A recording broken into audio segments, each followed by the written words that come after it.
Welcome to Sunita study zone. আজকে আমি তোমাদের সাথে যে West Bengal civil service exam যেটা হয়েছিল 2022 তার গ্রুপ এ এবং বি এর যে রেজাল্ট বেরিয়েছে ফাইনাল মেরিট লিস্ট সেটাই শেয়ার করব। তো যারা যারা এই ফাইনাল মেরিট লিস্টে স্থান পেয়েছো তাদেরকে অনেক অনেক কংগ্র্যাচুলেশনস। আর যারা পাওনি তারা অবশ্যই আমার মতোই চেষ্টা করতে থাকো। আমিও দিয়েছিলাম এই পরীক্ষাটা, প্রিলি কোয়ালিফাই করেছিলাম, তো এবিতে মেন্সটা দিয়েছিলাম আমি সবগুলোর জন্যই। তো তারপরে এবিতে ইন্টারভিউ ডাক, সেক্ষেত্রে তো হয়নি।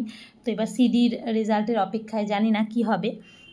তো এইবারে আমি মেনলি আজকে যেটা তোমাদের সাথে শেয়ার করব সেটা হলো কতজন পেয়েছে এই এক্সামটায়, মানে কতজন ক্র্যাক করেছে। তো প্রথমেই আসা যাক, যে দেখো তোমরা দেখতেই পাচ্ছ 30 জন যে ক্যান্ডিডেট রয়েছেন, তো তারা West Bengal civil service executive হিসাবে তারা পেয়েছে। তো টোটাল 153 ক্যান্ডিডেটস রয়েছে, তার মধ্যে 30 জন এক্সিকিউটিভে পেয়েছে। তার মধ্যে দেখতে পাচ্ছ প্রায় 13 জন মতো হবে জেনারেল, আর বাদবাকি OBC A, OBC B, SC, ST এসব থেকে টোটাল 30 জন। তাহলে আমাদেরকে যে আমরা লাখ লাখ স্টুডেন্টের মধ্যে কম্পিটিশান করি, তার মধ্যে আমাদেরকে যদি এক্সিকিউটিভে আসতে হয় তাহলে বুঝতেই পারছো, আর তারা যদি আমার মতোই জেনারেল হয় সেক্ষেত্রে আরোই বিষয়টা চাপের হয়ে যাবে। মাত্র 13 জনের মধ্যে আসতে হবে আমাকে এবারের রেজাল্ট অনুযায়ী। এবারে নেক্সট এরকম 13 জন মতোই হচ্ছে, কারণ কি বেশিরভাগই তো এই যে এসসি, এসটি, ওবিসি এসব রয়েছে। প্রথম কয়েকজন পরপর 4 জন জেনারেল দেখছি।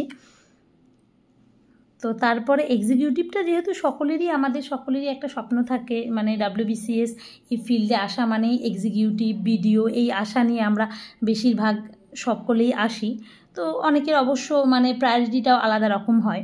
তো যাই হোক, এবার তারপরে এক্সিকিউটিভ গেল। এবার নেক্সট আসতে হচ্ছে West Bengal revenue service. Revenue সার্ভিসটাও ভীষণ ভালো একটা সার্ভিস। তো সেক্ষেত্রেই টোটাল কতজন পেয়েছে তোমরা দেখতেই পাচ্ছ। এক্ষেত্রে রেভিনিউ সার্ভিসে কিন্তু তুলনামূলকভাবে সিটটা বেশি থাকে, তো 60 জন। ওখানে টোটাল 30 জন ছিল, আর এখানে টোটাল রয়েছে 60 জন। 60 জন যেটা, সেটা হচ্ছে ওয়েস্ট বেঙ্গল রেভিনিউ সার্ভিসে পেয়েছে। এবার নেক্সট হচ্ছে West Bengal cooperative service. Cooperative সার্ভিসের ক্ষেত্রে দেখতে পাচ্ছ টোটাল মাত্র 4 জনকে নিয়েছে। এরপরে West Bengal labour service. Labour সার্ভিসের মধ্যে টোটাল রয়েছে হচ্ছে 14 জন। এবারে West Bengal food and supplies service, এই ফুড সাপ্লাই যেটা, সেখানে কতজন পেয়েছে, সেখানে টোটাল পেয়েছে হচ্ছে অনেক, সেই ফুড অ্যান্ড সাপ্লাইতেও দেখছি বেশি, মানে 41 জন টোটাল। আর তো বিষয় মানে ভ্যারি করে বিষয়গুলো, যে এক্সিকিউটিভ একটু কম থাকবে, রেভিনিউ বেশি থাকবে। তো এরকমভাবে যে কোন কোন মানে ক্যাটাগরির ক্ষেত্রে, যেমন এই যে এমপ্লয়মেন্ট সার্ভিস যেটা, সেক্ষেত্রে কিন্তু দেখতে পাচ্ছ মাত্র 4 জনকে নিয়েছে, একটু ভ্যাকেন্সির উপর নির্ভর করে সেটা। তো আমাদের মেন যেটা দেখার বিষয়, যেটা আমাদের মেন কনসার্ন, সেটা হলো আমাদের টোটাল কত পেতে হবে। আমাদের টোটাল পেতে হবে হচ্ছে 1057.08। এটা আমাদের এবার অনুযায়ী। তাহলে আমরা যারা নতুন ক্যান্ডিডেট তারা মানে অবশ্যই একটা ধারণা নিতে পারি যে কীরকম কাট অফ যায়। আমরা যদি গ্রুপ এ বির ক্ষেত্রে, মানে এর ক্ষেত্রে, এটা এর রেজাল্ট, এর ক্ষেত্রে আমরা মেরিট লিস্টে স্থান পেতে চাই, যে কোনো একটা মানে জব পেতে চাই, গ্রুপ সার্ভিস পেতে চাই গ্রুপ এর আন্ডারে, সেক্ষেত্রে আমাদের কত পেতে হবে দেখো, 1057.08। তাহলে আমাদের টার্গেট করে কত চলতে হবে, তাহলে পরের বারে আরও 10-20 নাম্বার বাড়িয়ে দাও, মানে 1070-80।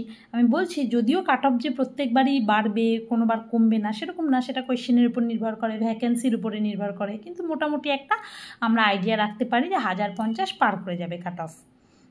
তো এই টার্গেট নিয়ে আমাদের পড়তে হবে যাদের গ্রুপ এর জন্য ইচ্ছা রয়েছে। তো আর তোমরা হয়তো সকলেই জেনে গেছো যে আমরা মানে ভাবছিলাম যে আমাদের যে মানে প্যাটার্নটা, সেটা হয়তো ইউপিএসসি প্যাটার্ন করবে, কিন্তু সেটা আবার তার বদল হয়েছে, বলছে যে না, আগের প্যাটার্নই থাকবে বিষয়টা। তো সেক্ষেত্রে যারা পুরানো স্টুডেন্ট আমাদের মতো, তাদের সুবিধাই হলো, না হলে চিন্তার বিষয় হয়ে যাচ্ছিল। তো এইবারে আমি তো তোমাদের সাথে শেয়ার করলাম গ্রুপ এর রেজাল্ট। এরপরে গ্রুপ বিতে একদম হাতে গোনা, বেশ খুবই অল্প কয়েকজনকে গ্রুপ বিতে নেওয়া হয়, মানে সিলেক্টেড হন গ্রুপ বিতে।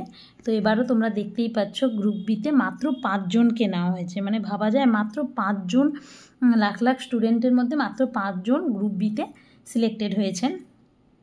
তো তার মধ্যে 4 জন জেনারেল এবং 1 জন এসটি রয়েছেন। তো আরেকটা বিষয় যেটা আছে লেখা আছে যে ভ্যাকেন্সিজ ইউআরএ 1 জন, ওবিসি বিতে যেটা রয়েছে সেটা হচ্ছে 1 জন এবং এসসিতে 1 জন will remain unfilled due to non availability of suitable candidates. বলছে ক্যান্ডিডেটই নাকি ওরা পাচ্ছেন না, মানে লক্ষ লক্ষ স্টুডেন্ট পরীক্ষা দিচ্ছে অথচ ক্যান্ডিডেট নাকি নেই, তার জন্য সিট মানে ভ্যাকেন্ট রয়েছে। মানে সত্যি এটা ভাবার বিষয় আর কি।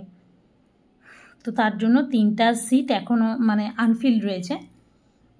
তো সত্যি এই বিষয়টা ভীষণ দুঃখজনক। আর কাট অফটা দেখতে গেলে অনেকটাই বেশিরভাগ বারই মানে আমাদের যে গ্রুপ এ এবং গ্রুপ বির যে রেজাল্ট আছে তার মধ্যে গ্রুপ বি এর যে কাট অফ সেটা বেশি যায়, কোনোবার সেম থাকে, কোনোবার বেশিরভাগ সময় বেশিই যায়, এবারও তাই গেছে। তো 1087.25 এবারের ইউআরের কাট অফ গেছে। তো অনেকটা বেশি মানে এরকম যদি বাড়তে থাকে পরের বার হয়তো 1100 চলে গেল কাট অফ, মানে যদি এরকমভাবে কোয়েশ্চেনের লেভেল থাকে। যদিও সেটা কোয়েশ্চেনের উপর নির্ভর করে, ভ্যাকেন্সির উপরে নির্ভর করে। তাহলে আমাদের এই দুটো জিনিস অবশ্যই মাথায় রাখতে হবে আমাদের, যে কাট অফটা কত যাচ্ছে। আমাদের যদি মানে ইচ্ছে থাকে যে না আমরা গ্রুপ বির ক্ষেত্রে জয়েনিং করবে, যেটা গ্রুপ বিতে জয়েন করবে যাদের ইচ্ছা থাকে, তো সেক্ষেত্রে কিন্তু তাদের মোটামুটি আমাদের 1090 মানে প্রায় 1100 এরকম পেতে হবে। সেই মানে ধারণাটা নিয়ে চলতে হবে, মানে সেইভাবে ক্যালকুলেট করতে হবে।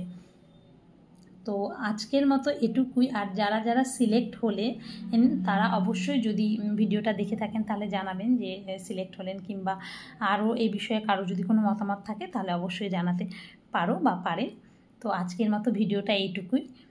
তো WBCS পরীক্ষাটা মানে এই যেহেতু রেজাল্টটা দিল, তাহলে আমরা আশা করতে পারি যে নেক্সট অন্যান্য রেজাল্টগুলো, বিশেষ করে গ্রুপ সিডির যে WBCS 2022 তার গ্রুপ সিডি রেজাল্টটা খুব শীঘ্রই প্রকাশিত হবে সেই আশায় রাখি। আর তার সাথে যেটা রয়েছে সেটা হলো প্রায় আমরা বলতে পারি 2022-এর যে প্রিলিমসের পরীক্ষাটা সেটা মানে জুনের দিকে সম্ভবত হয়েছিল, আর এটা হচ্ছে 25 জুনে ফাইনাল রেজাল্ট বেরোলো, মানে একদম পাক্কা 3 বছর পরে রেজাল্ট বেরোলো। তাহলে এই ধারণাটাও আমরা রাখতে পারছি যে কত বছর ওয়েট করতে হবে একটা প্রিলিমিনারি পরীক্ষা হওয়া থেকে শুরু করে তার মানে মেরিট লিস্টে স্থান পাওয়া পর্যন্ত। তো আজকের মতো ভিডিওটা এইটুকুই, ধন্যবাদ।